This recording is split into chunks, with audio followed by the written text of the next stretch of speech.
नमस्कार। Anomaly scan 18 से 22 हफ्तों के बीच किया जाता है। उसके बाद रिजल्ट आता है, तभी उसके साथ पेशेंट्स के और कपल्स के साथ बैठ के कैसे काउंसलिंग किया जाता है।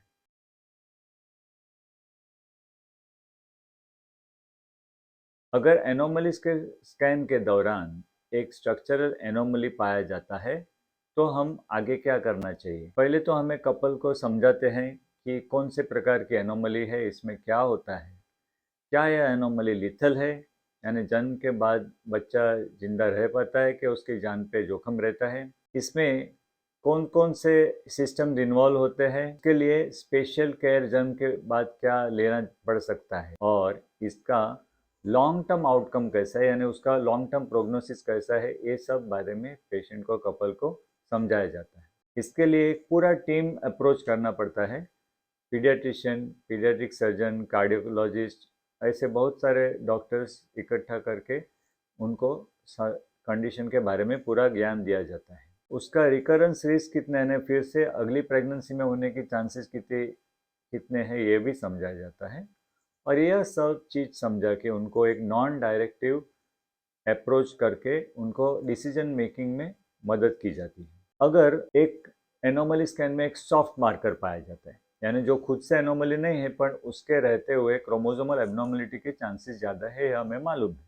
अगर ऐसा सॉफ्ट मार्कर पाया जाता है तो आगे क्या करें। ये सॉफ्ट मार्कर कितना इम्पोर्टेंट है, यानी इसके रहते हुए क्रोमोसोमल एब्नॉर्मलिटी, डाउन सिंड्रोम, ट्राइजोमीज रहने की चांसेस कितना है, ये तय करने के लिए एक पैरामीटर है जिसको हम लाइक्लीहुड रेशियो कहते हैं। यानी एक सॉफ्ट मार्कर रहते हुए एक एबनॉर्मलिटी होने का चांसेस कितना है, वो लाइक्लीहुड रेशियो से हमें पता चलता है।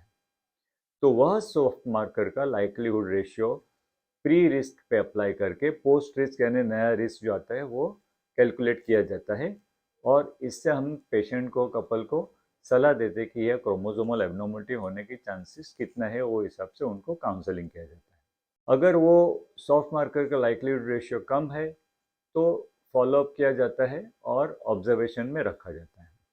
और अगर इसका लाइक्लीहुड रेशियो ज़्यादा है, for example thicken nuchal fold, यानी गर्दन के पीछे चमड़ी होती है वो मोटी रहती है, या तो ब्रेन में जो वेंट्रिकल्स है उसमें पानी का हिस्सा ज़्यादा रहता है, तो ऐसे जो सॉफ्ट मार्कर्स है जिसका लाइक्लीहुड रेशियो ज़्यादा है, तो उनको काउंसलिंग करके उनको डेफिनेटिव इन्वेजिव टेस्ट यानी एमनियोसेंटेसिस, गर्भजल चिकित्सा करके यह एबनॉर्मलिटी सच में है क्या नहीं, इसके बारे में आगे जांच की जाती है।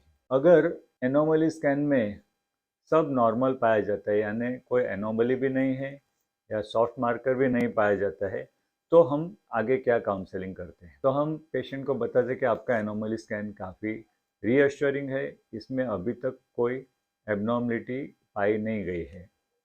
लेकिन यह बात भी ध्यान रखना ज़रूरी है कि एनोमली स्कैन के कुछ लिमिटेशंस है। उसमें सारे एनोमलीज 100% पाए डिटेक्ट नहीं कर सकते हैं।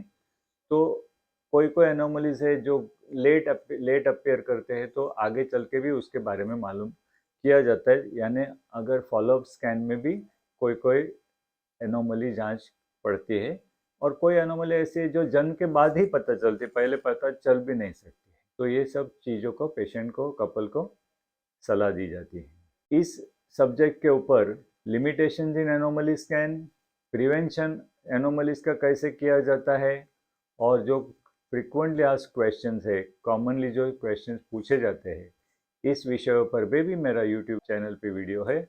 आप ज़रूर देखें, अपने नॉलेज को अपडेट करिए। थैंक यू, धन्यवाद।